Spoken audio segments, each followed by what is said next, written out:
Welcome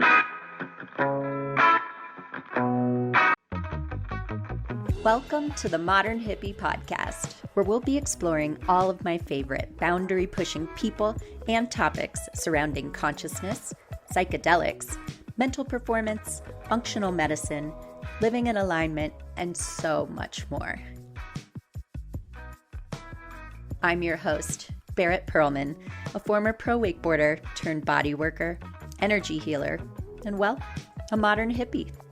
And I'm so glad you're here. Welcome back to the Modern Hippie podcast. I am joined today by Tom Clark, who has over a decade of experience guiding coaches, mentors, facilitators, and more to create their soul's offerings and become flooded with dream clients. Thank you so much for joining me today, Tom. Yeah, it's awesome to be here. Thanks for having me on. I think we just discussed then, this is going to be groovy. This is going to be fun. I'm really keen for this. Yeah. It is. And I want to share with everyone how we met. You and I met on dear Alex Ruiz's live stream. So Alex is a visual alchemist and well-known spiritual artist. And he does these great live streams where he'll be drawing and talking about all these wonderful spiritual concepts. And so you and I kind of got to riffing in there and have now ended up here. Yeah. How did you discover Alex? So I'm not sure if you know Jesse Elder. Have you heard of Jesse Elder? Yeah, I feel like you'd really like his stuff. So he's very much in the same sort of community that Alex is in, I believe, and has also like been in contact with the Fit for Service guys and things like that in Aubrey. And he's challenging to describe because his depth of coaching is so vast. But I hired him as a business coach, and Jesse and I worked together last year pretty deeply, and that was a profound experience. Like Jesse was able to help me really ground myself in so many ways and get back to work, like get back to, because I'd come out of so much inner healing and so much expansion that I was just floating around. Like I was just sort of like, what do I, and he was like, yo. And I was like, okay, got it. So it helped me really, really sort of like ground back and get back into working and doing my soul's work again and everything. And then I had seen him, I'd just seen Kyle Kingsbury's artwork for his podcast, and I'd seen Aubrey's and I'd seen Jesse's as well. And I was like, who is producing these these amazing art pieces, which some people could mistake at the moment for AI, which is the biggest tragedy. Right. But those who know, and those who know that that's not done by a machine, that's done by an absolute wizard. I basically said and I'd messaged Alex a few times and he was in a lot of demand. And I was like to Jesse, Jesse, what do I have to do to get this guy's attention to get me to do an art piece? Because I'll pay him whatever I need to pay him. I need one of these pieces. And Jesse's like, I'll send him a message. And then Alex was like, yo, yep, I'll get this done for you. And then, paid him to do the commission piece. And then we've just had a really cool connection ever since. And even through him doing the art piece, he really wanted to know me more and really wanted to sort of drop into who I was to be able to produce it. So that process was really cool too. And that's basically how I got to know him. And then he's just such a cool dude. So he's a pretty fucking cool dude, if I do say so myself. And I am so fucking jealous of your portrait. And he has promised to do one. I've been promised one now. So just like, hey, clock's ticking. He's just so busy with it. Yeah. No, it's great. It's really, really cool. Yeah. So tell me, Alex. Cool. Well, and how did you get into coaching? Like what drew you into that space?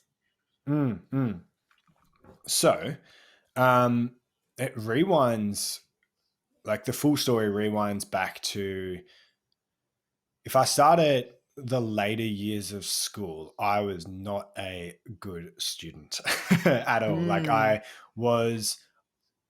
look back on myself and I realized I was never a bad kid. Like I was never doing bad things, but I've always had this sense of, unless you can add context to what you're teaching me, I'm not fucking learning it. Like, why am I Mm. learning advanced algebra as a 15-year-old kid? Like, what the hell? Right. And it was just sort of, to me, it was just like, what? And so if I didn't want to do something, I just wouldn't do it. I wasn't the kid making life hard for other students and things like that. At least I hope not. But it was just like, no, I'm not doing it if I don't see context to it. And then Mm. I went through, I think at about like 15 or so, my parents' marriage was getting really rocky and things like that. And I was going through a really tough time. And then I was just so angry. Like I was just consistently so angry. I was even in like a death metal band. I had long black dreadlocks in a death metal band. There's a No visual way. for you. Yeah, yeah. And that was sort of like my outlet, just going nuts on stage in a death metal band. And then um, one day, like one of my close mates was like, "Come to the gym," and I was like, "Come to the gym? Like what?" So I came to the gym with him, and then I started really for the first time feeling like, oh, okay, when I can really work on my health and this can feel really good. And Mm. I don't feel nearly as angry anymore. Wow, I'm feeling so much more grounded. And then that was like Mm. Tom's journey of like, welcome to physical health. And it was like, wow, this is amazing. And then that helped psychologically and emotionally so much being in the gym. And I was like, wow, everyone needs to know about this. And I just became obsessed with, yeah, training in the gym and everything at like 15 or 16. And then I remember the day I turned 16, because it was the day like you had to be 16. The day I turned 16, I did my cert 3 and 4 in fitness, which in Australia is basically like qualifies you as a personal trainer. Cool. And I remember I would be in maths class or whatever it is, and we would have laptops at school. And I would just be 110% doing my fitness study in maths class. And like all through school, through every class I could, I'd be just studying my fitness work. And it got to the point where like teachers would be calling my parents, like, oi, like he's not doing any work, like he's doing his fitness thing. And my mum was always great about it, because she's like, well, I really suggest that we actually let him do his fitness thing, because he's not going to do your maths thing anyway. And like, if he's got his head down, like if he's got, and that was the thing, was mum was like, okay, well, he's in a death metal band. He's got ridiculous amounts of anger. He won't do anything anyone tells him. And he wants to actually like have a career in this. Like, who are we to sort of stop him? So that was really great. Mm. Anyway, long story short, I ended up having my qualifications, and I'd work from 5 in the morning until 8:45, run to school, and then do school, and then run back to the gym, and then I'd be fully booked out again from about 4 o'clock through until 9 o'clock that night. And then I'd go home, and then Wow. I'd repeat that. And I was doing that through school. And in our family, it was always like, nah, everyone has to complete school. Up until you're 18, everyone has to complete that. And then I sort of looked at mum one night, and I was like, do you see this chunk in the middle? Like, that's interfering with my career. And she's like, yeah. And in the small country town that we grew up in, everyone was beginning to know me as like the guy to go to as the PT. And she was like, Mm. okay, cool. You can quit school. So I quit school at, I think I was 16 or 17. And then built a really successful fitness business. And then I was like, okay, I've sort of outgrown this small town at the moment for what I want to learn, at least. And then we moved to the city closer to Melbourne. And then I built another business there, and another six-figure business there. And then it really, the transition into the business coaching came really organically, because people in the gym were just like, how are you charging twice the price of us and we're still getting money objections? And how are you bringing in all of these clients where we're struggling to make ends meet? And I was like, oh, let's Mm. grab coffee and I'll show you. And then I remember the first person I chatted to, he was making like $500 a week, like just scraping by. And yeah, I just grabbed a coffee with him and I was like, oh, just do this, and this. And then he came back to me next week. He's like, I just made $2,000 this week. Like, what the hell? After like nothing.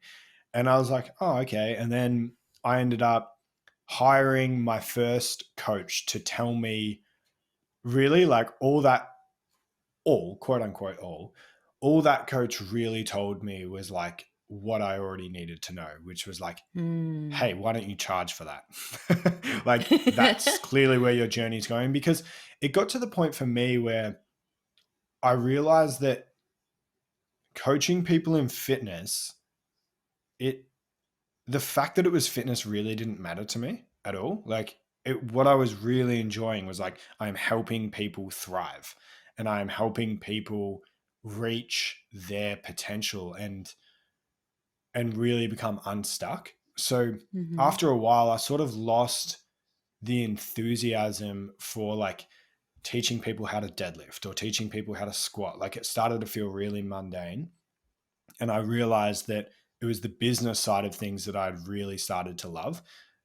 And when I say the business side of things, it's, for me, the most transformative part about coaching is getting people out of their way, out of their fear, out of their barriers, and getting them out of the way and getting them to take the leap to, yes, I'm going to change my life. I'm not sure if you experience the same thing. It's like the moment someone commits to the journey in and of itself, that's 80% of the journey, right? Like, because they've said yes. They've said yes to the calling. And that's what I actually see my job as a business coach is. It's like, how do I grab all these incredible coaches, mentors, facilitators, whatever it might be, and how do I show them how to best get more people to say yes to the journey? Like, that's really what it actually is. More aligned clients, more deeply aligned dream clients. How do we bring them into our space and get them to say yes to the journey? Because if we do enough of that, I believe we change the dynamic of the entire world. Yeah. Oh, fuck yeah. Fuck yeah. Oh, there's so many things I need to say about what you just said. Yeah, sure. Feel free. Yeah. Like, man, I really deeply honor your mom for watching what you were going through and acknowledging and seeing that she had this like angry child who felt broken, ungrounded, in disarray, and that like there was something healthy that came into the picture that you latched onto.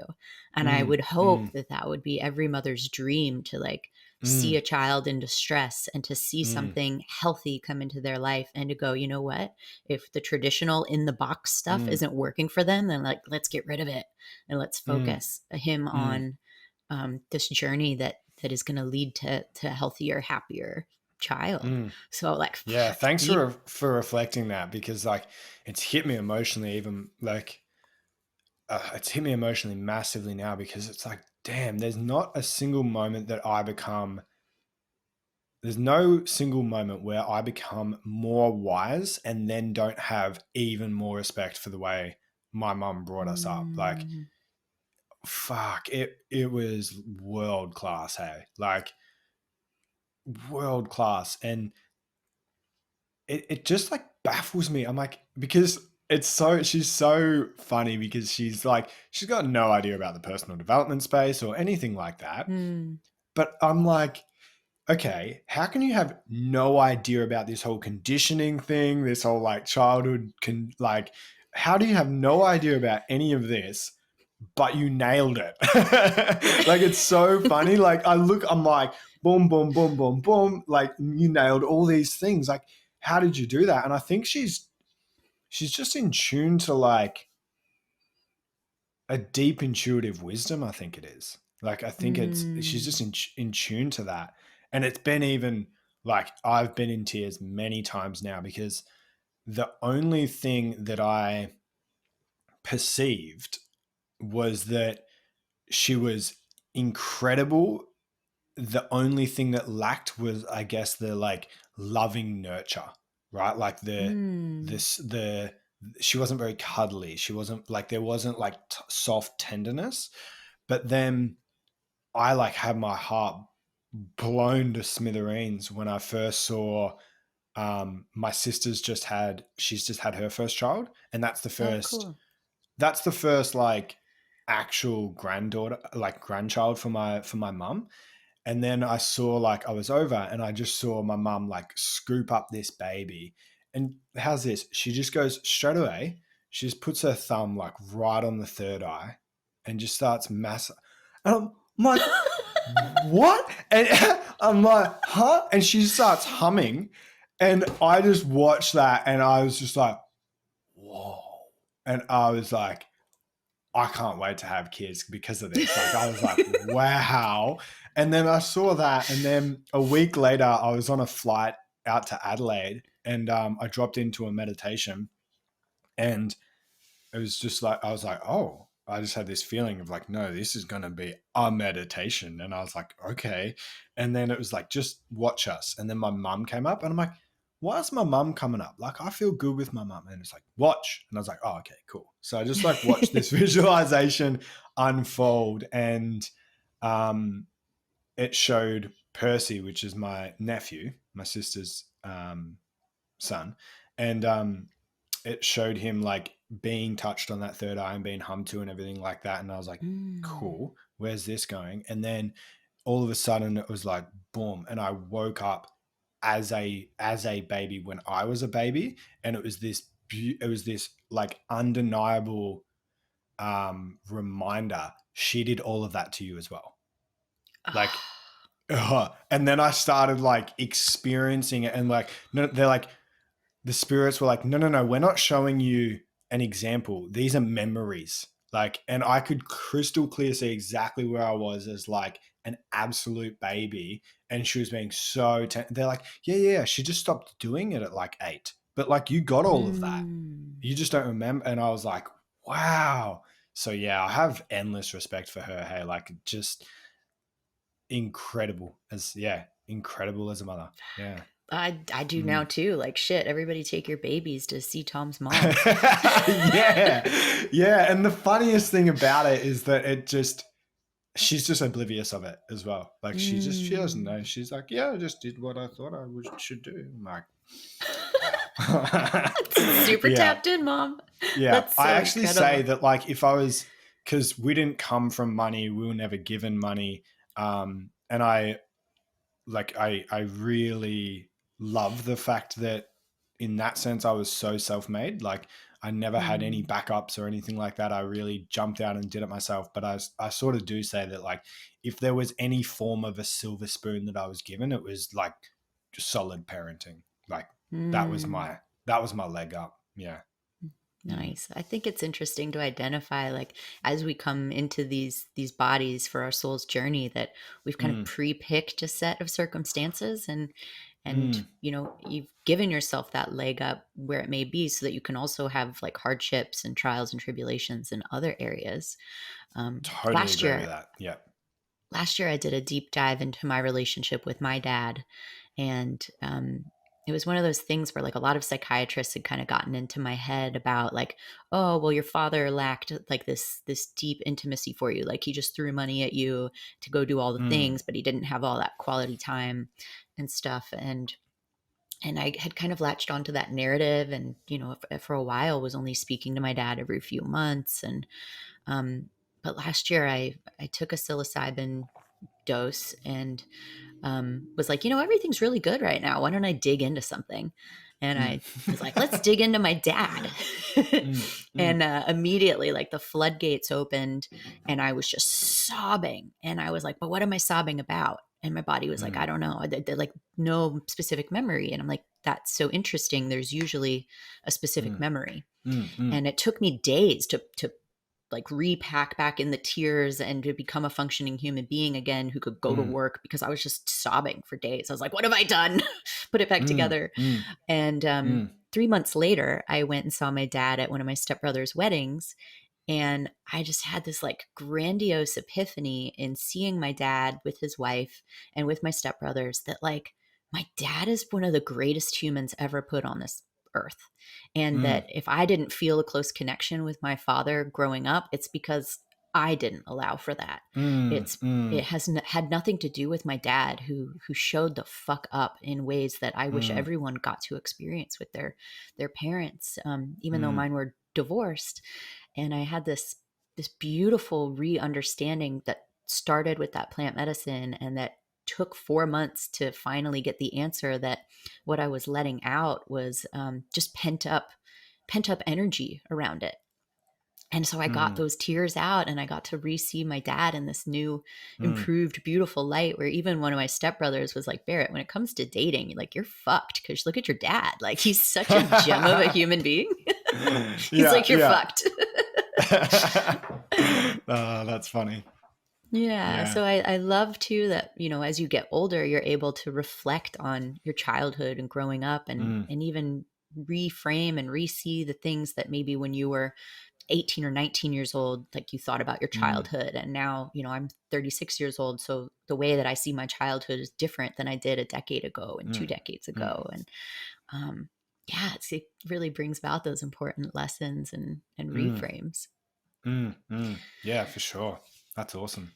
Yeah. So something else I love about the initial story that you were telling is that you got into this health and wellness space, right? And so you're helping people improve their bodies, but then through doing that, we're able to help people improve their minds and improve their situations. And diving into that work, at what point did you launch? Like, were you already into self-development stuff at that point? Yeah. So not really. Like when I'd first gotten into the gym, the only form of self-development that I was even aware of was like, if you work hard, you'll get good. Like, it was just the bro development of gyms, like it was like the one more rep, like you've got one more rep in you. Like, that was the level of depth I understood about personal development at that point in time. But then when I moved to this, like when I moved closer to the city, which was probably about a year or two into the journey, and then I started building a business there. Building that business was tough. Like, building it there was a lot harder, and I really got my first few doses of, you might not be able to make this work. Like, and so I really, I think I was 18 or 19, and it was like, oh, okay, like, failure's a thing, and that can happen, and finances are like really tight. So I went through all the general journeys of, financial stress, and having your first clients not work out, or whatever it might be. Like, I just learned so many, you could say, quote unquote, adult lessons there. Like, I was trying to become an adult, and it's like, oh, I've got rent to pay, and like all of that sort of stuff. So in that period, I then sort of started to learn the, part of me doesn't want to say, oh, wow, actually, I need to rewind drastically. Okay. I drastically need to rewind. So I need to actually go back to just as I started getting into the gym. I met someone who would become like such a brother / father figure, who taught me boxing. And he taught me lessons today that are just so fundamental. It is insane. Like, he taught me like how to work hard, which in today's, like, I know hustle culture has become a problem today, but being able to call on that when needed, I just find is so incredible. So I learned so much through boxing with him, and I learned the idea of like, if you're going to fight, fight. If you're going to move, move. If you're going to pivot, pivot. And they are just so well imprinted in my brain. And I remember also, when I started building the business closer to the city, I called him one day and I was like, dude, I've bitten off more than I could chew. And he's almost like a little, like, he reminds me of David Goggins to give you an Ooh, understanding. I Like love that. full brutal military, like maybe no idea about the emotional plane, but just nailed Yeah. this physical plane, right? So he's on the phone and he's like, Tommy, if you've bitten off more than you can fucking chew, there's one fucking answer. And I'm like, what's that? And he's like, chew like fuck and swallow. And I was like, okay, got it. And so like that side of personal development, which I still believe to this day, it is an angle, you know, like Yeah, for sure. it is an I love angle of it. personal development. So it's like sick. So I started learning like the whole like real raw bare bones level of like do the work, yo. Like the real Yeah. David Goggins techniques. And it was so funny because when David Goggins started becoming a thing, I was like, oh, really? Like you guys didn't, I was like, oh, this is just Jake. Like the guy's name is Jake. I'm like, oh, this is just Jake. Like I've had my taste of that stuff. So yeah, but so long story short, like when I was building the PT businesses, I only knew personal development to get a goal. Like I only knew it to help me actually achieve a goal. There was no question around like, oh, why are you chasing this goal in the first place? Is it because you're trying to actually prove that you're a worthwhile human because you don't feel worthy? Like we didn't discover any of that at that point in time, which is what it was. Are you aware that you're actually doing everything that you are doing with like a deep rooted lack of worthiness and trying to prove this to your other siblings? Like I didn't know any of that at the time. That would all unveil itself later. Then I started coaching businesses. So the PT thing that was gone, and I was still only really understood development from a sort of real mindset game. Hired a coach, and then came across my first like NLP mentor, right? So like this mentor that was like NLP, and I was like, what's that shiny object? Like, geez, I want some of that. Like, what is this? And she's talking about like trauma and talking about like emotional clearing and talking about this sort of stuff. And I was like, what? Okay. For me at the time, that was just so foreign. And I was like, okay, this is the depth I'm looking for, because I'd started to see the really big problems with this sort of hustle mindset that I had. My now wife had left me because I was working. Like there were times and that's why I'm not like at all really intrigued by this Goggins thing, because I've done it. Because there were months where I would get up every morning at 2:30 in the morning. That would be my wake up time, 2:30 in the morning. And I would get home at about 9:30 that night. And I would literally be at the gym before anyone else was there at 3 in the morning, working on my business coaching business until my first client that was at 5, my first personal training client that was at 5. And then I'd just work. I'd just work from 3 in the morning until 9 p.m. that night. And then I was like, what do you mean you want to leave me? What do you mean I'm nothing other than work? Like, right? And my partner's like, yeah, like I'm out of here. This is ridiculous. And so she should have. So that sort of was like, oh, maybe this hustle thing's not as not as sustainable as I thought it was. Maybe it's not going to give me what I thought it would. And then, yeah, I sort of found the NLP thing and just went unreal devoted to that. I reckon I ended up doing like 4 7-day retreats with this coach in the space of like months, maybe 4 months. So I was probably doing like one a month. Like I just grabbed it and I saw it and I was like, down the rabbit hole I go. Like I want to jump right down the rabbit hole. And she was really great in terms of being an NLP mentor, because I don't know about yourself, but that NLP industry's got a lot of crap in it. And she was really able, like it was so heady and so, yeah. But she was, I sort of get hesitant to say that she was an NLP coach, because she was an incredible coach that utilized NLP. So, but she was actually an incredible coach. Cool. And she was yeah, she uncovered like, hey, what's going on in your childhood and stuff. And for me, that was the entry into it that I was like, wow. And then I just started really exploring emotion and everything like that. And it got to about,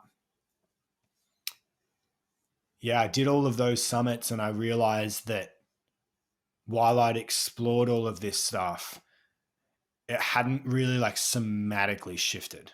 Like it hadn't really Mm. shifted in my body. I'd had the experiences and I'd had the awareness and I'd learned a lot of strategies that today still are really great fundamentals for me. But it hadn't, there was definitely like an energy piece that was just off.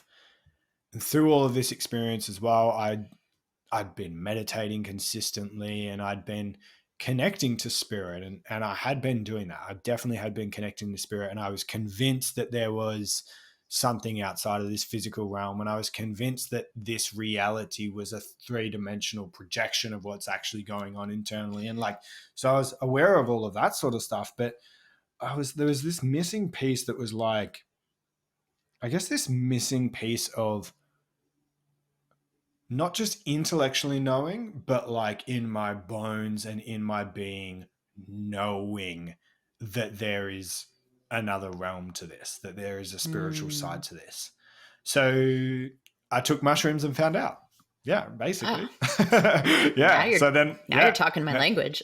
yeah. So I had, yeah, I'd started probably for like, um, probably for a decent, it ended up being like a decent 4 months. I just researched the living hell out of psychedelics and watched every video that I could and was like, yep, set and setting, yep, awesome, cool, like intention, great, excellent, trip sitter, excellent. And I didn't mean to like stall on it for 4 months, but it actually just where we were at the time, I couldn't get a hold of them. Like I was like, where the fuck do I Mm. get these? And then I eventually got the hookup for it, and I was like, okay, great.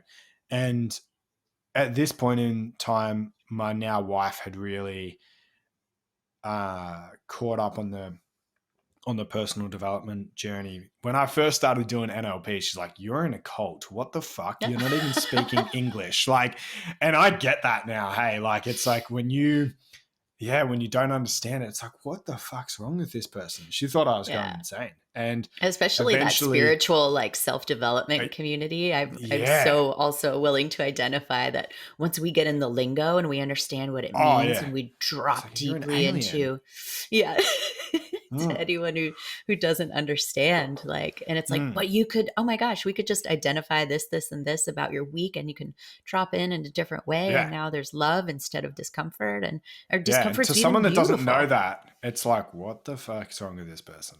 Um, yeah. So since then though, like, Dim, my wife, she'd since gone, oh, okay, you know what? Actually, I'm kind of done with this anxiety that I'm experiencing. Maybe I'm going to jump down into this. Maybe I'm going to drink the Kool-Aid. Yeah. So she's like, Yeah. okay, cool. She started working with the coach and everything. And then it was like just this marriage of like, we can see each other again. We understand. So that was Mm. really good. And then she was like, she was she was sort of like watching me with the psychedelic things, and I think she was a little bit like, yeah, you know what, I'm gonna let you explore that, and if you survive it and you're all right, maybe then like she was keen, but I think she was just like, you go first. And then I was like, yeah, fuck it, I'll send it, I'll go first. Yep. And then so I got there's 2.5 grams of Saboriginosa. I'm not sure if you're familiar with the Mm. different species in that, but that's the Not that main one. sort of, yeah. So I think it's pretty much just in Victoria, in this state in Mm. Australia. I think it sort of goes into other states lightly, but I'm pretty sure it's just Australian. Like, Cool. I'm almost certain it is. And it's like up there. It is, Mm. it's, do you know the strongest one? It's like, Penis um, envy. Or okay, it's not that. okay. Stamets talks about it a lot, and he's Is taken it it a the lot. it's like there's like a Yoda mind fuck or something. There's a Mm. someone just put a mind fuck something on my. I've just Yeah. recently gotten Okay. into the different Yeah. strains in the last 6 Okay. months, and Okay, cool. um, Yeah. trying to deeper understand them, and have been Yeah. sort of suffering through this chapter of penis envy. Mhm. Mhm. And but Yeah. now I've discovered that at 4 grams, it's a lot like ayahuasca, and it just Right. unlocks the ayahuasca in my body, and we have a great Nice. time. So. Yeah. Well, whatever this was, it was like it was, I mean, the suboriginators, I think, and I could definitely be corrected on this. I think it's about like 75% of the top one. So it's up there. Like it was Cool. fairly strong. So I took 2.5 grams. Yeah, it was 2.5 grams of that. With all the boxes ticked right, in the sense that setting, it felt great. I'd said to Dim, like, hey, are you happy to sort of chill and sort of keep an eye on me and just sort of be there? And she was like, yep, for sure. I took it in tea, and I took it fasted at about 11 a.m. Mm-hmm. And I had that fasted. And yeah, I remember as it was coming on, I felt like I'd had an edible, like I'd had a marijuana edible. And I was like, oh, this is funny. And then I remember like walking over to the fridge, and then I remember just like looking at my wife, and I was like, oh, I can't walk. And like, I just sort of like, I was like, oh, I feel like a puddle of water. And I just sort of like didn't collapse to the ground, but let myself like collapse to the ground. I'm like, oh, I'm a slug. And then like I did this like caterpillar shrug all the way back to the couch. And I'm just like, okay, I'm out of this. I'm getting on the couch. And so I just like crawled like a worm to the couch, got onto the couch. And I remember looking into the clouds, and there was this like gorilla god that formed in the clouds. And there was nothing being said auditorially, but there was a lot being said. And it was like, we are the gods, and we're inviting you to come with us. And I was like, come with you? What does that even mean? And I remember being like to my wife, I was like, Dim, they want me to go. Can I go? She's like, yeah, you can go. And I was like, fuck. Are you sure? Do you think it's okay for me to go? Like, I was Like you're like, taking this advice from someone who doesn't do psychedelics. She's like, yeah, go. You're like, should I trust you? Yeah. And because I was like, what does this mean? Like, and I'm sure you get this. It's like that feeling of like, I'm taking you elsewhere. And for the first time, it's like, it feels like they're taking your life. It's like, come, but like, you're going out of the physical world. And the first time going out of the physical world feels like, oh, is this what death feels like? Like, I just had this knowing that they were asking me to, in a sense, die in the same way that we will actually die. But it was almost like, yeah, you should go back to your body. Like, I was like, yeah, no, I don't think this will be, it was like, no, this shouldn't be death. I was like, fuck. And that's why I sort of had to ask permission. I'm like, do you think I can go? And she's like, yeah, go. And I was like, okay, cool. And then I just I didn't really go any, like, I wouldn't say I was like catapulted to another realm, but I was just sort of, my reality just sort of like faded a little. And then I was just flooded with love, like just absolutely, yeah, flooded with more love than I'd ever experienced. And I remember being like, oh my God. And this was really strange that this was the thing. I was like, oh my God. And I was sobbing. I was like, I am seeing sound. So like that sensory distortion or whatever it's called. And it was like, I'm seeing sound. And it was what I would imagine someone who's been blind from birth actually seeing like, it's like you've been injected with a new sense that you didn't have. And I was like, I'm seeing sound. I remember just thinking, this is the most beautiful thing I've ever experienced. The idea of seeing what sound is. And yeah, that's what it was. Yeah. And then I started hearing the sound of color. And I was like, no way. Like, no way. And it's something I can't explain. It'd be like trying to explain to someone that's blind what vision is. Like, you can't explain it. And yeah, long story short, I just had this beautiful experience. And then at the end of it, towards the end of it, I don't know whether this is characteristic of psilocybin or whether it's just characteristic of Tom Clark, but this happens all the time, is as it's coming out, I then start just getting wisdom downloads at a speed I can't keep up with. And I was just saying to Dim, like, it was like just had to tell her how the entire universe works and everything that's happening and everything that's happening for me and who I'm meant to be and how I'm meant to live. And it was like this tap had been turned on and it was like, oh yeah, this is unlimited. And it was the first time I'd ever had this unlimited. So I was like, blah, and just talked out for like, just absolutely let it unleash for like 2 hours. And then I was like, I'm exhausted. And I'm like, oh no, it's still there. And there was almost like this scarcity feeling as if I'd never be able to get it again. So I was just like, oh, and I called another friend, Fiona, and I was like, Fiona, and she's like, what? And I'm like, I'm coming out of mushrooms. She's like, no way. And I was like, yeah. And she's like, how is it? And I'm like, yeah, amazing. And she's just like, well, what are you experiencing? And I was just like, well, blah, and spurted out all this wisdom for her, and then told her a lot of stuff that, which in hindsight was probably a bit projection based, but told her all this stuff around what I saw for her, and like that was really helpful for her, and then it sort of like slowly tapered off, and then I was like, wow, I'm exhausted, but like the best experience of my life, and that was the first undeniable knowing from then on that it was like, oh, I have more certainty that like God / a spirit is real than the fact that this is real. Like, right. I'm more sure of spirit and a higher being in a different dimension. I'm more sure of that than I'm sure of this. And it had never been that level of solidification before. Not even close to that level.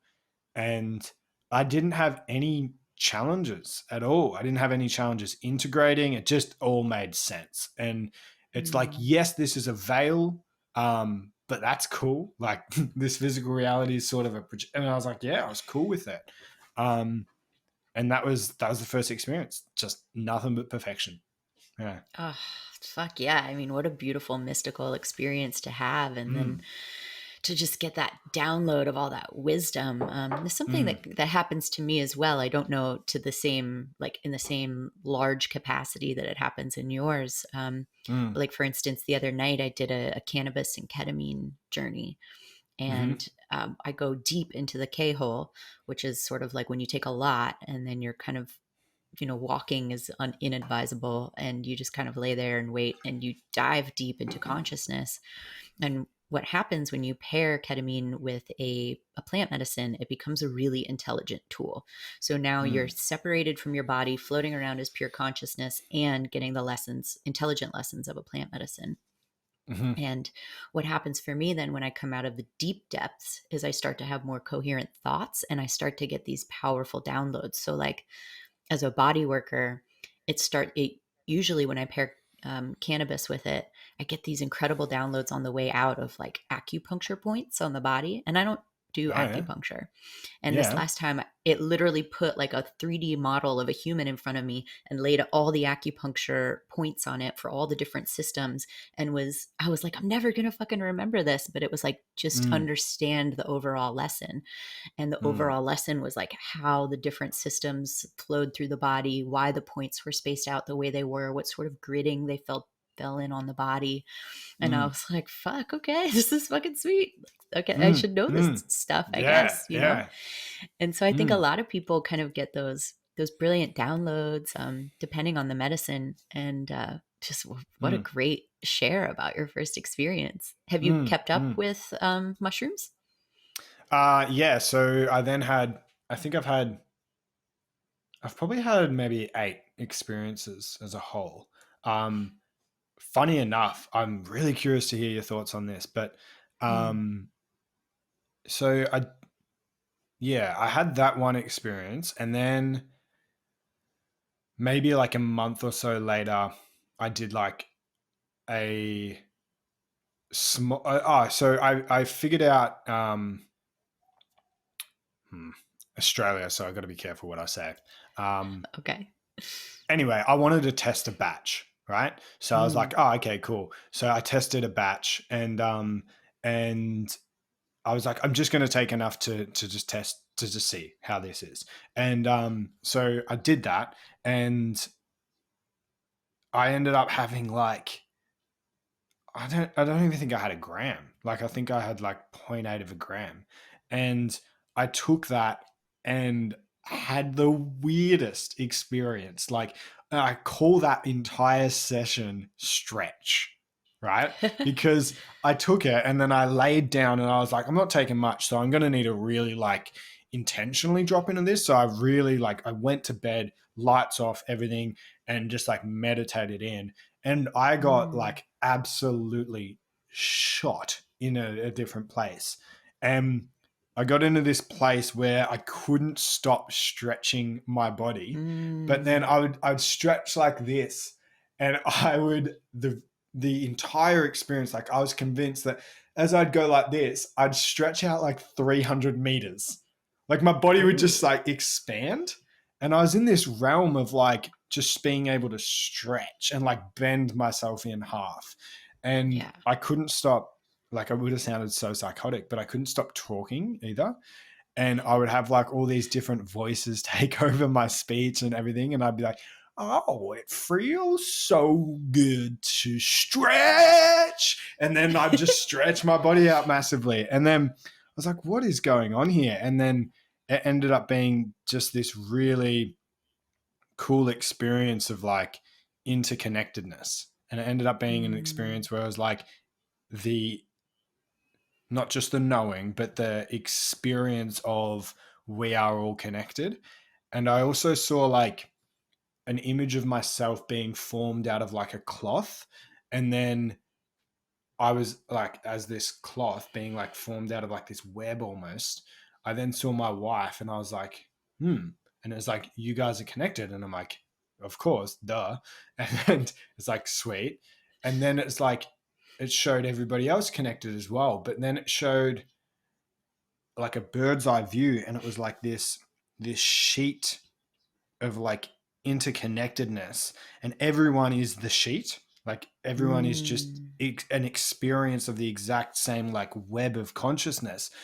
But it Yeah. was a really insane experience for me because it was like there was corners. It was like a square shaped sheet of like every Mm. human on the planet was on it.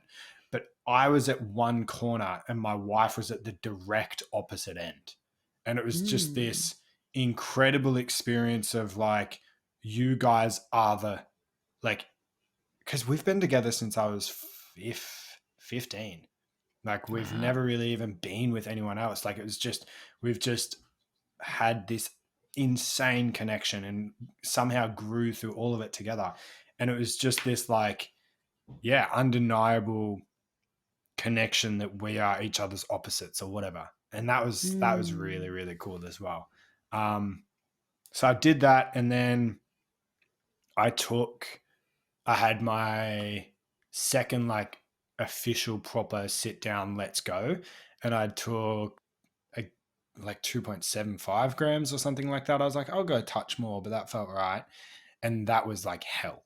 So that was like, that was the worst experience of my entire life by far. Like that was just an Mm. absolute hell of a journey, and insanely beneficial. Like in hindsight, insanely beneficial.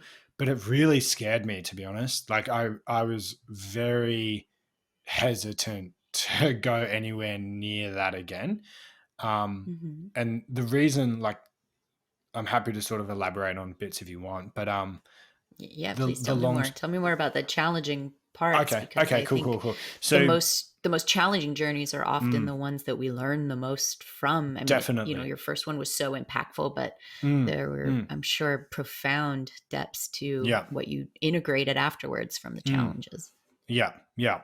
Um, so basically, Yeah, and I guess it forms a lot of my overarching philosophy even still today. But um, I feel I remember going into it, and I laugh at this now because like that was not a good idea going into this. But about a week or two before it, since I'd like done psychedelics and I was really exploring like the idea of what is life and everything, and um, a couple of weeks before it, I was out for dinner with a mate, and I remember being like, "Hey, like, if nothing has meaning other than the meaning that we give it, then nothing has meaning."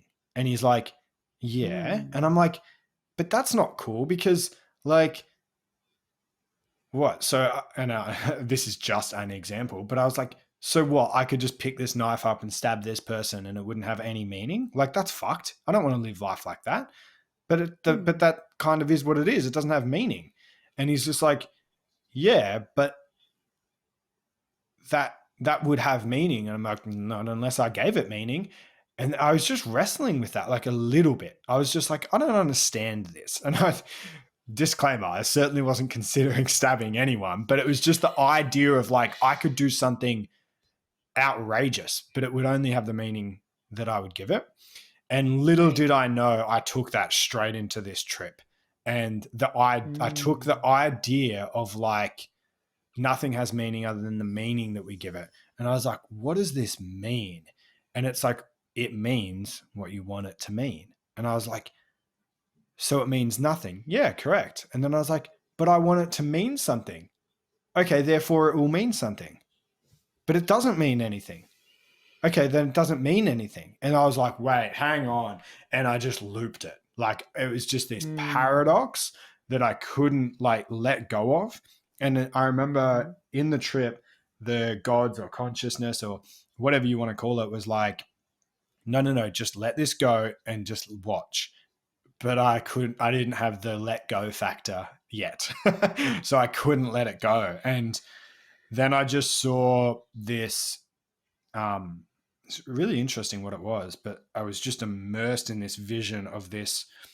It was like a robotic crab, right? And the claws of crab were drills, and it was Mm. drilling down into this hole, and it was just drilling deeper and deeper and deeper into this hole. And as I was watching, I had this experience of like, shit, that is me right now, just searching and drilling deeper for the sake of deeper.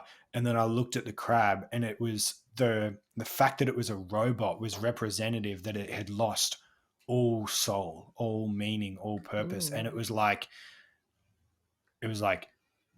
I am a machine and I dig, and that's all that I am, and that's all that my purpose is, and I explore and I dig deeper. That's it. Deeper, deeper. And I remember Mm. being like, oh, this is not going right. And then it was like, hang on, nothing has meaning, but I'm concerned. Like, I don't want life to be meaningless. So I was really existential with this. I was like, I don't want life to be meaningless. Like, I want it to mean something.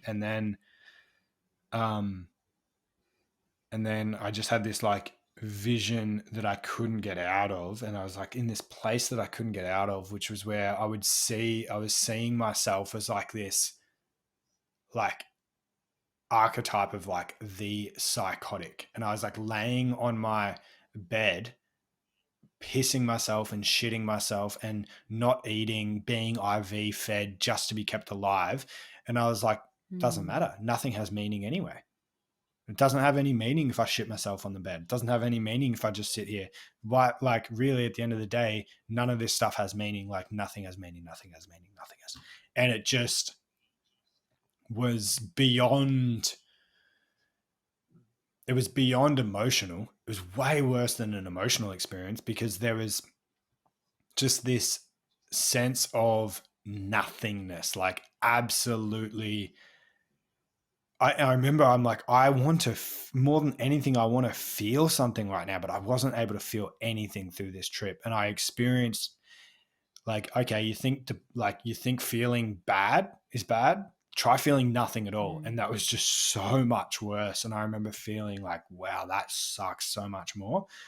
And I could go on and on and on, but the important part about this is I was in this space of just dread, and I was convinced that then I started convincing myself I'd broken my mind. I'm like, oh, I can't get out of this paradox, and I'm never going to get out of this paradox. And I saw my future unfolding of me slowly destroying my life because I couldn't think about anything other than this paradox. And then I'd be on an IV drip, shitting and pissing myself with nothing in my life. Exactly how you saw it. Yeah, exactly how I saw it. Yeah. So I was like, I can't get out of this paradox. And I was like, and I'd probably even bought into the societal like thing of like, drugs are bad. Take drugs and you'll break your brain. Like you become psychotic. And I was like, fuck, I've done it. Like I've ruined my life. Like I've ruined myself. And I was like, this isn't going to heal. And I was like, I've been in this trip for hours and I still haven't figured this out. And then it got so much worse because I looked at the time and it had been 5 minutes. Oh, fuck. And I've been in this for hours and have not figured this out. And this trip's got to be almost done, because I was convinced. I was like, this has been a 5-hour experience, and it had been 5 minutes. And I remember just when I realized that, I was like, I'm not going to make it until I'm sober. Like, I'm not going to make it out of this until I'm sober. And it is so funny how I got out of this. It's so fucking funny how I got out. Yeah. So my partner's like, I really need to walk the dog now. Like, cause she was there and she was trying to sort of help me through it. But A, she didn't have experience in it. And B, also, I think it was just something I needed to go through anyway myself. And she's like, I really do need to walk the dog now. I will only be 20 minutes. And I was like, yeah, but 20 minutes in my time is like a lifetime. Like I just experienced 5 minutes. No, so she's like, yeah, I'll go for a walk. And I'm like, okay, go walk him. And that was the best thing that happened. Cause she left and she went and walked the dog. And then I was like, I think I need to take a shit. So I went to the toilet and I took a shit. And I remember I was just like, oh man, a bit TMI, but like realness. It was like, oh, this feels nice. Like, this is a good shit. It feels good. And I was like, it feels good. And I was like, wait. And then I started laughing. I'm like, oh, it feels good to laugh. I was like, wait, it feels good. And I was like, okay, so then do what makes you feel good. Yes, life is meaningless, but do what makes you feel good. And I was like, hang on a minute. What? Yeah. And then it just sort of started to click. And I was like, hang on. No, I finished up my business, and I got out and I was like, I went over to a whiteboard that I had and I was just I was like, do what makes you feel good. And then I was like, what? And then I just pressed play on like an incredible track, like an incredible, and it wasn't a quote unquote psychedelic song. It was just a sick song. I think it was like Coldplay or something. And it was just like, it just went boom through my being, and I started dancing to it, and I was never a dancer, and I'm like, holy fuck, this feels good. And I was like, what? And then all the downloads came, and it was like, do what makes you feel good. And I started like, it was like, nothing matters other than what genuinely makes you feel good in this experience. And then I was like, oh, but hang on a minute. Like, that can't make sense, because what if like killing someone makes me feel good? I don't want to do that. And it's like, yeah, but it wouldn't make you feel good. And I was like, huh. And I was like, okay, got it. And I'm like, but hang on, what about like eating shit food? What about like eating chocolate? Like, okay, so I'll just do nothing in my life. Like, so I just test these things until it like really makes sense. I'm like, well, what about if I just spend my entire life eating chocolate? Because in that moment, it feels good. It's like, yeah, let's drop this deeper. Let's really look at what makes you feel good. And it was like, oh, okay. It really feels good to eat great food and to be connected to the energy of the great food. And then I started looking at my clients and I'm like, it does not feel good to be working with these clients. It feels good, but it does not really feel good. And this is when I'll deviate, but I'll come straight back.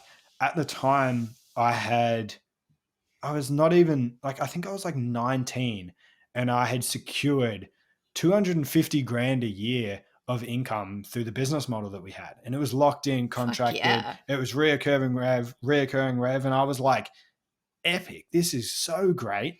And I was also, as I was starting with the psychedelics, I was coming out of that materialistic phase. So we had like $1 million apartment in the city with a fresh Mercedes Benz out the showroom, and like all the fucking $300 shirts, and just like really materialistic phase. And Yeah. and I started like thinking about this on this trip, and I was like, none of that feels good. The car doesn't feel good.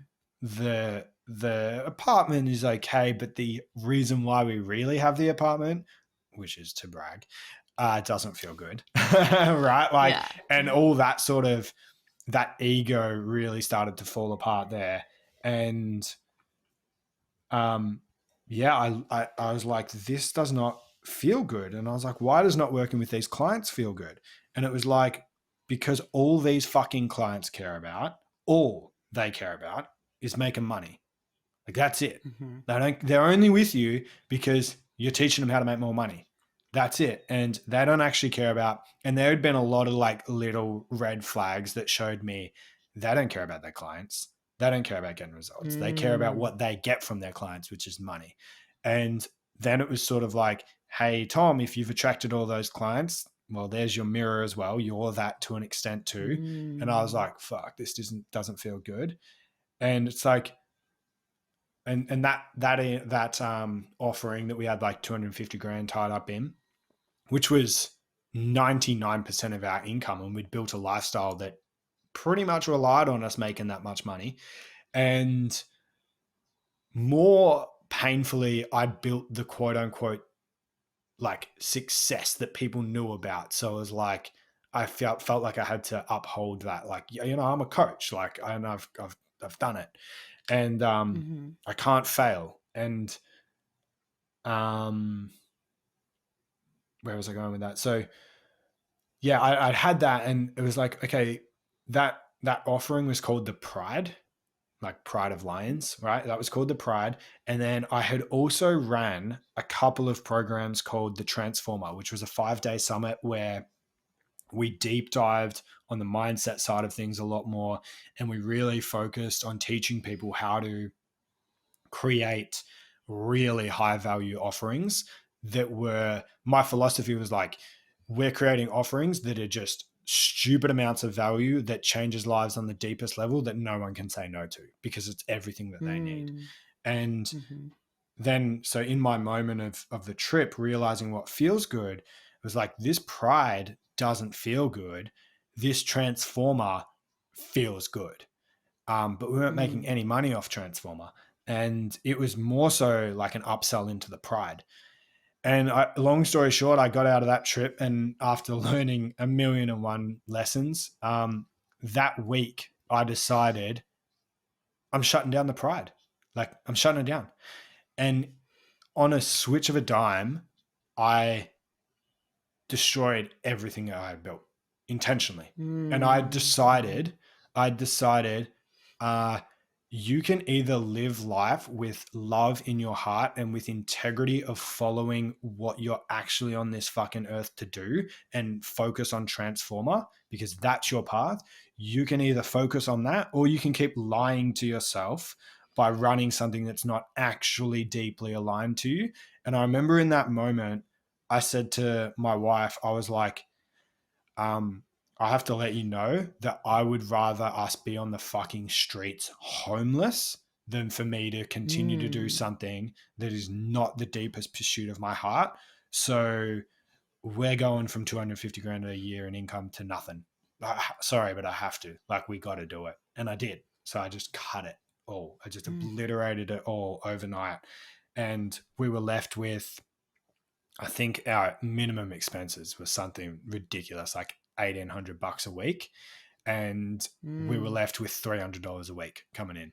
And it was just like, Fuck. yeah, fuck. And that was like my biggest jump into realizing you have to, at any cost, do what's truly right to you and do what your soul's yearning for. And then within 6 months, I ended up deciding, okay, Transform is not a fucking upsell system. It is going to be the answer. And we are going to give absolutely everything in Transformer. There's not a single thing we're going to hold back. There's not a single system that they're not going to have access to. There's not a single tutorial that I will not film and add to the pre-learning of this. Like, we're just doing everything because this is what we need to do. And this is what the planet needs from us. And I created that. And then within 3 months, we were earning double the revenue that we were earning from the Pride anyway.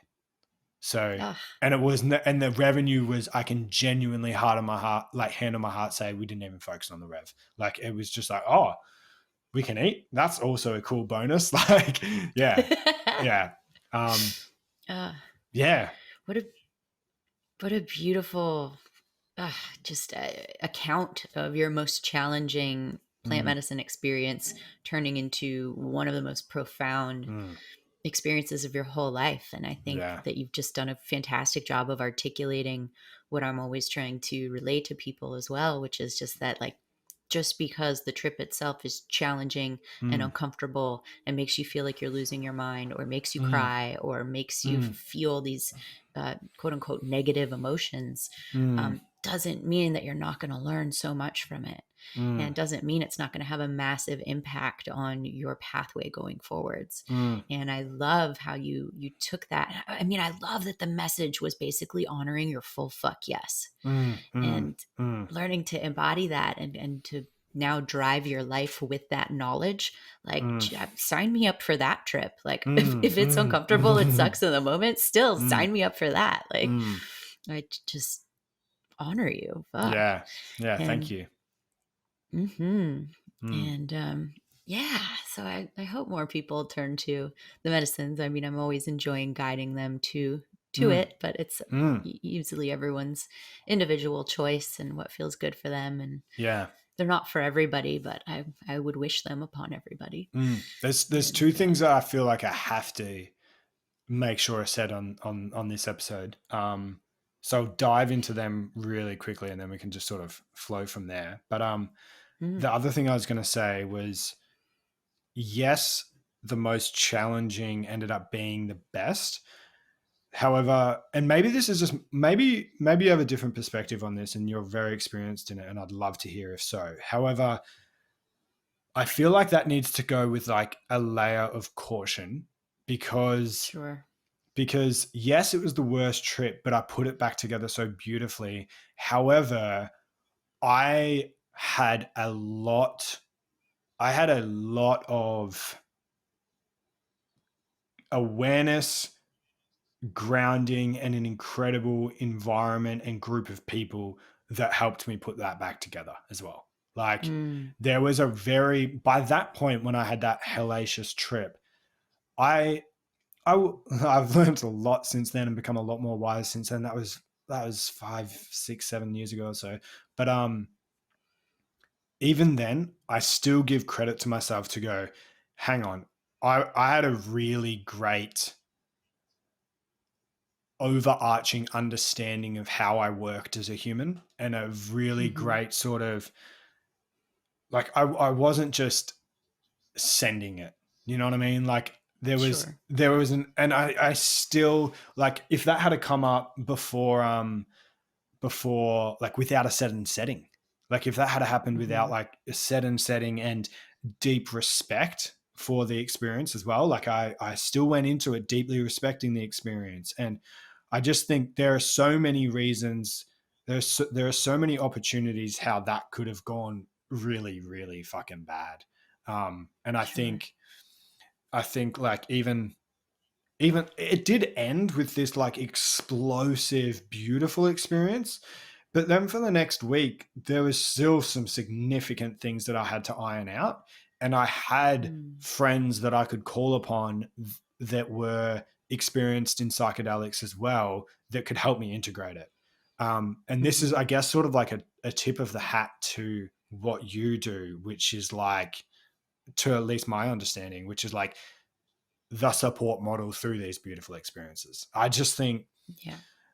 that's crucial, because I think there could have been, and honestly, in hindsight too, if I was to do it again, I would have had someone more official guiding me through it. And I can't wait. I haven't actually had that. Like, I haven't actually had Mm. yet an experience of an experienced guide being there guiding me through it. And that's something I probably won't even do psychedelics until my next journey. That's what it'll be. It'll be actually with someone like yourself, hopefully yourself, let's be honest. Come do it with me. Hopefully I can get to LA and make it happen. But like that, I'm like, I see so much deep respect for. And there's part of me that's almost like, hey, Tom, you only just got away with doing that the way you did it in the space that Mm. you were. Yeah. So I don't know if you agree with that, or whether you Yeah. believe there's an element that you should just trust and do it, or I don't know. Yeah. I think you make a really great point about you had a foundation of doing a certain amount of self-development work, and Mm. you already had a toolkit of things that you could turn to that you knew worked for you to help you Beautifully process said. that. Yeah. Yeah. And I think that's where plant medicines then become a tool to continue working with your toolkit. Mm. And so you have this experience, and then you have these other tools that aren't plant based to turn Mm. to help you process in Mm. the moment, which I Yeah. think worked for you being alone. And that's Mm. sort of what I do then as a guide with someone else who maybe doesn't have those tools, or even if they Mm. do, helping them figure out which ones to draw upon. Mm. And then the support afterwards is also incredibly crucial to, if you don't again have those tools already in your toolkit, to be Mm. given those tools. And Mm. so especially with like my upcoming community, I'm launching the Sacred Integration Tribe. It's a platform for people to come together with their experiences, to Mm. have weekly integration live calls, and to meet others who are going through the same things, and to be equipped with those resources there to help them process that. Mm. So yeah, a big fan of setting and support, Mm. and Mm. being mindful of where you're at in your journey. And maybe you Mm. need less support in the actual ceremony, and maybe Mm. you need more because you've never done it and you haven't done a lot of self-development work. Yeah. Yep. Yeah. Yep. Yep. Yeah. Yeah. So thanks for allowing me to say that, because it just feels like it needed to be said. And then the last thing that needs to be said too is that I then I took like another microdose. I was like, yeah, you know what? Like, I'll just, I need to do a decent meditation. So I'll just sort of like spark the meditation up a little bit with another microdose. And Hmm. um, again, I had such a small dose and just got absolutely sent on a journey, almost at the level of the 2.5 gram doses. And Oh, wow. yeah, and then I I saw yeah, I can explain this fast. So I saw like this wise old man walking down a cave, and at the end of the cave was a grim reaper, and that represented death. And it was like, you are walking the cave in life, and eventually you will end up at the grim reaper and you will die. And I was like, yep, cool, got it. Hmm. And then I started seeing the sage walking down the cave. He would start to fade into the walls of the cave, and that represented leaving the physical realm and going into the spiritual realm, right? So Hmm. he would leave the physical world, go into the spiritual realm, and then come back into the physical world. And he would come back into the physical world um, even wiser, right? So it was like, as we go into the spiritual, we gain some wisdom, we come back in the physical world and we're wiser.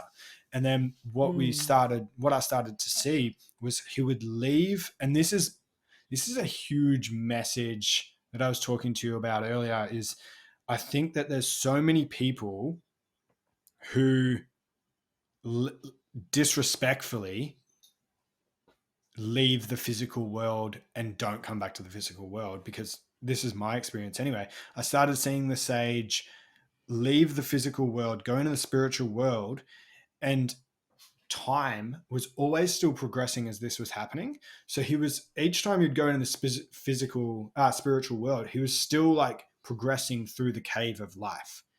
And he ended up Hmm. like dissolving into the spiritual world. And then he came out last minute right before death. And death was like, okay, back into the spiritual world. You're dead. And he was like, wait, hang on. Like, that's it? And he's like, yeah. Now you go into the spiritual realm forever. And he was like, Ooh. but like, I didn't get to have the physical experience. And I was like, oh my Lord. And that just landed so hard for me that this is just what works for me is for me, it's like go into this spiritual realm to the degree that it helps you have a more beautiful physical experience as well. So it's like, yes, tap into it, and yes, do the healing work within it, do what you need to do so, in ways so that it allows you to have a beautiful physical experience. Because I definitely believe that we're spiritual beings having a physical experience, but like this might be the only chance we get to have this physical experience. And like this might be it. So like we have to like enjoy we have to enjoy this physical realm so much as well. And for me at the time, I was just bypassing the physical realm. I'd gone quote unquote too deep into the rabbit hole of just inner exploration. And I was missing the beauty of like going to an awesome cafe with my wife, right? Like, and missing the beauty of like building something in this physical realm that when I'm on my deathbed, and this is the whole, like everything in my business, I teach from this space, which is like when you are on your deathbed and you know that you have 5 breaths left, are you ready to die? If you continue living the life exactly the way that you're living it now, and you continue on the exact same trajectory, and you then get to your deathbed, how are you going to feel in that moment on your deathbed? Like, are you going to be ready to leave? And for me at the time, the answer was like, I would feel so unfulfilled, and I'd feel like I really didn't get the most out of this physical experience. So now it's like, there's a huge legacy piece for me. It's like, what do I want to leave behind? What do I want to have done on this time on earth? And what do I want to have experienced? And in order to do all of that, I need the spiritual realm. I need the emotional work, and I need all of those things. However, I can't just have those things. That's what resonates with me at this point in my journey, at least. And the other thing is like, we could speak in a year and I might have a different perspective, but that's what's really been true to me for a long time now. Yeah. I love all of it. And you make a great point about having this physical experience. And I did a meditation the other day in my Buddhist course where we were sitting down, and then you're holding a head in your lap. And it turns out to be the head of your head on the last week that you're alive. And so how would you hold you knowing that you had a week left? And how would you want to be held knowing you had a week left? And what comes up for you only having a week left? And what came up for me was that like, oh shit, I haven't gotten my message out there enough. And I wanted to like burst into cosmic stardust so that it could get absorbed into all the source code around me so everyone could tap into it when I'm gone. And it sort of really instilled in me that I have this big message I'm working on sharing, and essentially to leave that legacy. So I completely resonate with that. And the other thing you said about having this physical experience is like, I have this new partner that I'm really excited about. And he's like the first conscious person I've ever dated. And like, I haven't had a boyfriend in like 5 or 6 years. So this is really exciting.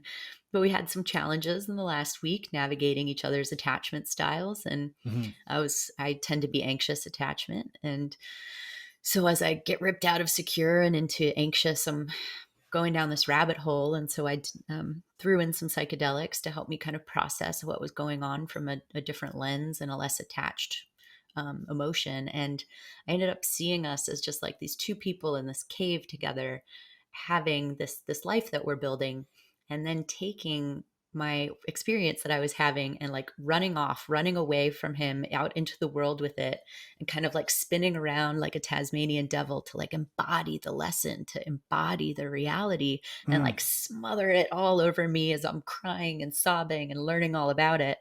And then I get to kind of come back to him and have him be like, okay, did you get the lesson? Did you learn that thing that you wanted to learn as we continue walking through this reality? And I was like, That's awesome. Yeah. yeah. So it's given me this new perspective now of like walking through life with someone and acknowledging that like they have their little spiritual, emotional things they need to go on, and then they'll come back and once they've learned it, but how it all it's really cool that you mentioned intertwines. relationships as well, because they're so grounding, I find. Like, because They can be. Yeah, like I find that like all the intention, the thing with relationships is all the intention in the world can still fail drastically if the communication isn't, if you don't know how to communicate.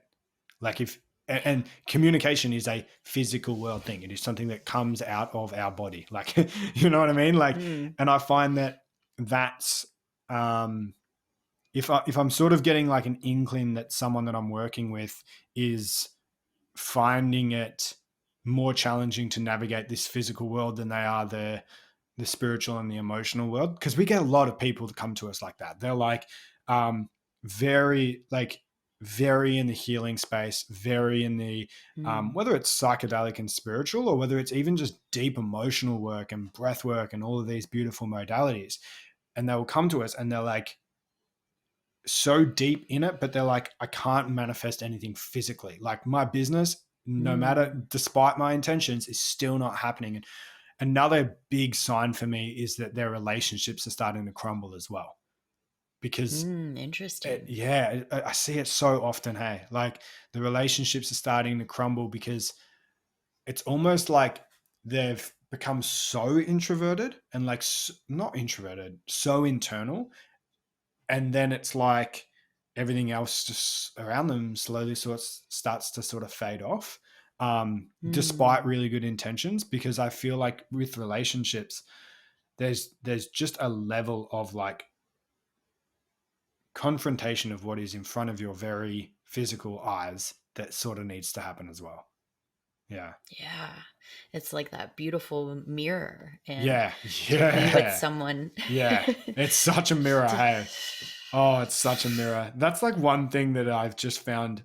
It's like, no matter how much you are certain, you're like, this one ain't a mirror. Guess what? It's a mirror. I've just found that so often. No, this is definitely her. It's definitely you, Tom. Yeah. I love that. Yeah. So it's been interesting to start navigating that from a place of like two people who've been on this healing journey. We've both been on our own separate journeys for about 6 years now. And coming together at this point where he's like, wow, yeah, it's weird to acknowledge that I told you I'm avoidant attachment. And then as he was sort of having some crumbling and unraveling going on in his life, that he was stepping away, and he was like, I was like, oh, it'd be nice to feel desired, and I'll wait till he texts me to talk to him. And like 2 days went by and I was like, what the fuck? Like my anxious attachments, like running around the room, crying, sobbing, sure that I hate him. And I was like, well, why don't I just reach out? And then when I reach out, he shows up very securely and whatnot, but still like, I'm taking space and time. That's the physical component that I'm talking about. Like, that's exactly the thing of like, you had to do a physical thing, like reach out or whatever it is. And it's like, okay, cool. Got it. Right. Yeah. Yeah. Right. And even in that, I was like, well, okay, finally, like I'm like falling apart over here. I just need to speak my truth. And maybe in speaking my truth to you, it'll just help me drop back into my body. So if this is a deal breaker for you, fucking deal break. Yeah. But I spoke my truth about how I was like, I'm deeply honoring your unraveling, and I'm here for it. And you've told me you're avoidant attachment. So I'm trying to give you the space that makes you feel comfortable. But at the same time, like my anxious attachment is unraveling me. And like, I don't really have the bandwidth to feel this way in my life right now. And I'm really struggling with that. And so like, we're just going to verbalize that to you. And he received it like such a Mm, gem. He was just like, oh my God. He's like, thank you for, he's like, what an interesting thing to date someone who mm, understands what that means. And like my mm, curriculum for the week was like really understanding what that meant so that I mm, could support him through what he was going through.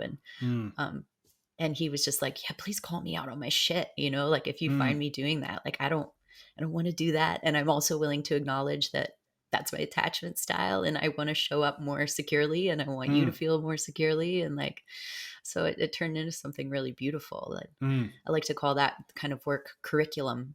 You know, it's like the Yep. shit that comes up in our lives that becomes what you're learning that week, that month, maybe that year. Mm, And mm. it was a really beautiful curriculum Yeah. last week. Just created by who knows the curriculum. I Right. mean, isn't it funny? Like, it's like, who's Mm-hmm. picking these lessons? It's like, apparently this is what I need to, somewhere deep in my unconscious, I'm sure I am, but it's like, okay. Yeah. Mm, Mm-hmm.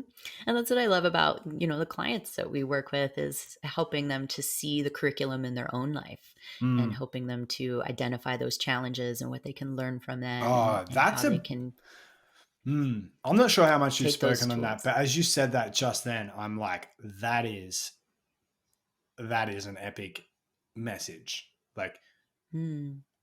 guiding people to understand and like identify and understand and navigate their current curriculum. That sounds so sick.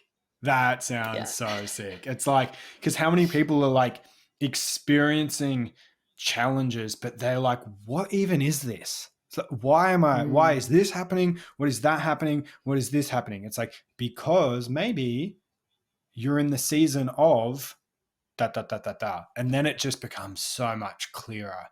I don't think Yeah. a lot of people, they're not afraid to navigate challenges. It's more just like, I don't want to have like, it's more, do I need to do I need to navigate this? Like, this feels unnecessary. Mm. For me, that's a huge thing. If I'm having a challenge and it doesn't feel necessary and I don't understand, like, what's the point of this? It's Mm. so much worse. But then when you understand, like, hey, this is your period, this is your season of embracing this or learning that or deeply connecting with this or whatever it is. And like recently for me, a huge piece has been like, it's my journey's really been owning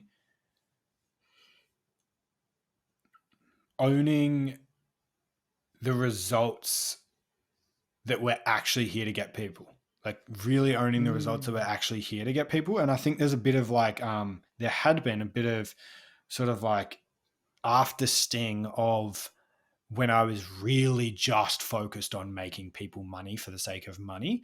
And then I'd sort of go on the other end of the spectrum, which is like, well, I can't help people make money at all now because that's bad. And it's like that was sort of what it was in the past. But Yeah. yeah, when I understood the season of what I'm actually, the curriculum, if to use your words, when I understand the curriculum, that it's like, hey, no, Tom, this is the period, the challenge that you're going through now is the journey of really owning yourself and owning sides of yourself that you've put into the shadow. It's like, okay, I can work with this. It's still challenging. There's Mm. still lots to move through, but having that understanding for people is so powerful.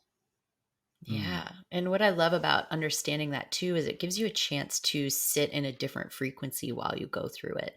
So Mm. instead of embodying the distress and Mm. the pain and the suffering, you kind of get a chance to step back and send appreciation at it, maybe send some grace Yes, at it, yes, send yourself yes. some love Mm. and lighten your mood around it. And it's like, well, I don't know how I'm paying bills this month, but I'm fucking here to learn from it. I'm here to Yeah, see how deep it gets. I'm here to yeah. see how high I rise from this. I'm here to Mm. see what can possibly happen and come into my life that I had no idea could possibly come in just by surrendering to the depth of Mm. what's happening. Mm. And makes it a real fun ride. Mm. Mm. Have you got time for a question I really want to ask you? Yeah, sure. This is my Yeah, yeah. longest episode so far, and I'm fucking loving it. Ah, that's sick. Yeah, so am I. Yeah. So like just something, and it ties into to what I was talking about earlier. Like I don't really know you that well just yet, right? Keen to Mm, get to know you more. However, from what I can observe so far, you've done a really, really incredible realm. A really, really incredible job of fully embracing the spiritual and the emotional and the healing realm. Like it appears like mm, you have embraced that without any hesitation whatsoever. Yet you're you are simultaneously clearly showing up in the physical really well too. And it mm. appears like you're it doesn't really appear like there's any bypassing happening or any like floating about. Like you're not floating about. Like you're flowing through it, but you're also doing shit. Like you're also getting it done. You're also having an impact. You're doing these podcasts. And I don't know whether you see this too, or whether it's just the current space that I can see right now. There's so many people that are deep in this healing space and doing fuck all with themselves and Yeah. figuring out how to embrace all of that and not just float off and neglect actually pursuing their vision. I find that people find that really challenging. And I reckon you've probably got some wisdom to share around how you've managed to not do that. Well, thank you so much for that glorious compliment. You're welcome. I I think for me it stems from having been a pro athlete as Ah, well. nice. That makes So sense. I was a pro wakeboarder, and Mm. that that mental training of like when you fall down or you don't get something that you want, you have to get right back up again. And It I makes was so much really, sense. Yeah. yeah, I was really notorious for taking like the worst crash you've ever seen and getting right back up and Mm, barely holding onto the handle and being like, I just have to give it one more go so that I don't mm, remember that as my last mm, crash. mm, And I would get up and try to give something 100 so that it didn't hurt as bad as the one that I gave 95% to and mm. crashed. And so I think athletics are a really powerful tool in driving forwards. I couldn't agree with you But more on that. And that just confirms to me what I was already really quite sure on, which is what it is for me is martial arts for the exact same mm, reason. For the exact same reason. It's like there's just this physical humbling of like teaching you to have some grit. Yeah. yeah, And to get back which is on why I have and keep so much pursuing. Yeah, go. Yeah. I have Yeah. so much respect for what your first mentor said when he was like, "You gotta Mm, chew it all and swallow the yeah. fuck." Like Yeah. when I Yeah. lived in Australia, there was a saying we'd use, which was "swallow some cement and harden the fuck up." Yeah, yeah, yeah, yeah. What do you need right now? A tablespoon of cement. Yeah, yeah. Yeah. And I kind of, I'm also an Aries, so I'm a fire sign, and I have so much fire in my chart that's I Mm, should come with a warning label. hmm, And I just sometimes am so driven by that idea too of you can override and you mm, can force yourself to pick up the pieces. And like mm, I feel like so much of my life I wasn't given a lot of outs for not doing the work. And I found some in high school. At the end of high school, I found some at the end of college. But for the most part, I wasn't allowed to not go to school. I wasn't allowed to not get good grades. I wasn't allowed to not do clubs. And mm, I was just driven to excel in them. And so once you hit positions of like being, editor in chief of the yearbook or something, like you don't really get to opt out. mm, And eventually I created the Collegiate Wakeboard Association that governed college wakeboarding for the United States. And it's like, you don't get to not do that. You yeah, don't get to not show up on the contest day and not mm, run the event just because you're tired or you don't yeah. feel in your body or you don't feel Yes, safe in your body. yes, yes. Thank you. Yeah, And yeah. there's so much in that, isn't there? I feel like in the space at the Hmm. moment, there's because one thing my wife's experienced is she's just really come out of that floaty space at the moment of like, like I really feel I need to sleep in again after having 12 hours sleep or whatever. And it's like, Mm. really? And I'm not going to do this today because I don't feel into it. And it's like, okay. And I was always like, you live your life. But she's now absolutely thriving. And she's probably thriving more than I've ever known her to be thriving. And and it's because she's been able to listen to her body, but also have the grit of like, I don't want to go to MMA tonight. Like, I don't want to go to jiu-jitsu tonight, but I know I need to go to jiu-jitsu tonight. So we're getting in the fucking car and we're going. And then after it, how do you feel? Oh, I feel amazing. I'm so glad that I went. And I think that it's for her and for a lot of other people, and for me in the past, for sure, it can get so easy to go like, I don't feel it today. And it's like, there maybe you are genuinely tuning into your body and you genuinely shouldn't go. And it's been really cool for her to experience that this week. She's been able to go, I'm really feeling like I shouldn't go tonight, but this feels different. And this feels like I shouldn't go tonight. And I'm like, okay, then don't. And then she didn't go. And she's like, I'm glad I didn't go. And it's like, boom, you've now got your formula. You now know the difference between when you need to take a teaspoon of cement and harden the fuck up and get in the car and go, right? You know the difference now between that and no, you genuinely should rest tonight. And I think, again, athletics forces you to learn the difference between the two. Yeah. Yeah. And then I also had this stint as a television producer where you didn't get days off and you didn't get sick days. And so like you would show up to work sick, you'd show up to work hungover, you'd show up all the different ways and have to work like a hard 10-hour day. And I would usually show up and do the work of 2 to 3 people, just because I always seemed to be on small productions that just didn't have enough help. So it was like, well, this is what has to be done today. And I'm one person. And so I'll just do 3 people's work.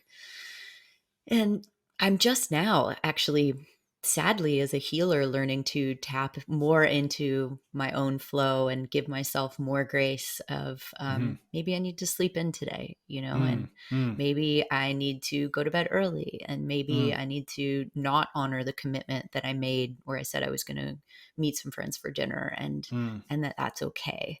And finding more of that flow within my own life, but feeling really grateful for the ability also to go, I'm not feeling it today, but I've got 3 clients and I'm going to swallow some cement. I'm going to harden the fuck up and I'm going to show up. I think I think it's the whole contrast thing too. Like, you only know that it's daytime because you know that it's not nighttime or whatever it is. And it's like, you only know now. You can, like, I'm a huge believer. You can only know when it's time to rest your body when you have proven to yourself that you know when it's time to take the cement and harden up. Because now you're like, nah, I know when it's time to harden up because I've proven it to myself through years of working for the producing company and being an athlete and this, that, and that. I've proven that. So now when I'm tuning in and going, I need to rest, I can actually now trust that. Whereas I think and it's the same with me with my 2:30 in the morning starts to 9. Like, I know how to grind. I know how to grind. And so now when I go, hey, it's time to not grind today, I can rest in so much peace in knowing, Tom, you're not being a little bitch. Like, because you're not a little bitch. You've proven that you're not, right? Like, you've proven that you know how to work. So if that's the case, then like today, for example, after this podcast, I've got a call in like a few hours, but I've already decided last night I'm not really going to work much today because I've had an enormous week of just so much work and I'm tired. Like, I genuinely actually need some recovery today, and I can trust that because I know how to work. Yeah. And vice versa. I love that. Yeah. Yeah. I love that. It kind of sort of rising a little bit from my own downward turn into some ashes at the moment. My phoenix is starting to flutter its little feathers and start to emerge. And I'm looking at the next couple of weeks going, Oh, fuck, that's a lot of work. Mm-hmm. And I just secured some money that I needed to be able to tone down my massage clients and be able to really deep dive into the work it's going to take to launch Nice. this integration tribe. And like last night was Valentine's Day. And so as I go to show up to my partner, I'm like also drove through an hour and a half of gnarly LA traffic to get there. And was just like, I'm really feeling tapped out right now, but I'm tapping into the reserves and overriding. Mm. And, Oh, he was so like, good. is that effective for you? I was like, yeah. And, but I was also like, I think knowing, that I was going to come see him, it's like I kept some in the reserves. I could prepare for that. And so whether you're feeling it or not, if you look at your day ahead, you can segment out the energy that you're going to need and the time and space that you're going to need it. And That's an I thought that, an awesome point of like the reserve. I remember calling on a mate that I knew had a really busy week, and I really, really felt like I would really appreciate a call right now because I'd had a really challenging one. And I knew he'd had a really busy week. And he said the most powerful thing. I'm like, hey, bro, like I know you've had a huge week. I'm wondering whether you have the capacity for just a bit of a chat. And he said it so simply, but I was like, wow. He's like, no, all good. I always make sure there's some reserve for those I love. And I was like, oh, that is such an epic tool to carry. And I've always done that since. It's like I always keep a bit in reserve because I would like to do that. Like I don't want to be absolutely on the bottom. And then now I don't get to do something that's really important for me, which is be able to hold space for not just my clients. I always make sure I keep some space for those that I love as well. Yeah. Yeah. And it was great. It like yielded the most amazing evening to be able to relax, let go of the things that had stressed me that day. And in truth be told, I had a lot of great news come through yesterday. I had a beautiful client. I had just a wonderful podcast interview with someone who will come out after yours. And I was just like, it's actually a really great day. And just tap into that. And then because of those energy reserves, then when I spent time with him, I was able to get more present, and that energy reserve started to replenish itself just from being with him. And that was just a really beautiful turn of events. So Nice. Well, Tom, we have gone on amazingly long, but this has been such a joy, and I would love to have you back and continue these conversations. Hell yeah. I hope this was as fun for you as it was for me. This was great. Yeah. Oh, fuck yes. Yeah. And so where can my clients keep up with you? How can they follow you on social? Where's the best place to find you? Yeah. When's this going to be released? Monday. We're literally Monday. Yeah. Sweet. So I will say it then. So to give context to that, we will have now, and now that you're listening to it, it'll now be Impact Nation will now be the business name. From the Tom Clark Impact, I'm like, nah, we're expanding this to be way more about not just me. So impactnation.life at Instagram that's the spot. Instagram more than anything. Also add me on Facebook if you want to. I'd love connecting on Facebook and produce a bit of content over there. And then we've got our podcast, which is Vital Leadership.